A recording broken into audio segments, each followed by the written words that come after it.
মা গো, আজকে সপ্তমীতে কি রান্না করেছো?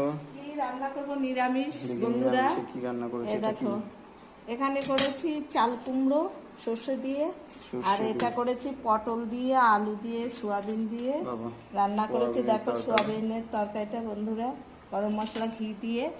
আর এখানে করেছি সাদা ভাত, একবারে করেছি সব রাতে। আর করে এখানে দুধ আছে, ওখানে টক দই আছে বন্ধুরা।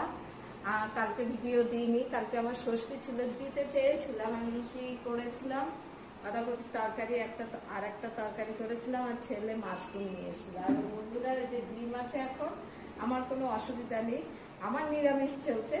ছেলে ডিম ভেজে খেয়ে নেবে, এটা আমার মানে আমি ওকে বলেই দিচ্ছি, ওই জন্য এত ডিম নিয়ে এসে রেখে দিয়েছি। তা বন্ধুরা, আমার রান্নাবান্না বা আমার কথাবার্তা তোমাদের কাছে কেমন লাগলো অবশ্যই কমেন্ট করে জানাবে। হ্যাঁ, দয়া করে আমার পাশে থাকবে। শুভ সপ্তমী, তোমরা ভালো থেকো, সুস্থ থেকো এবং ভালো করে পুজো এনজয় করো। নমস্কার।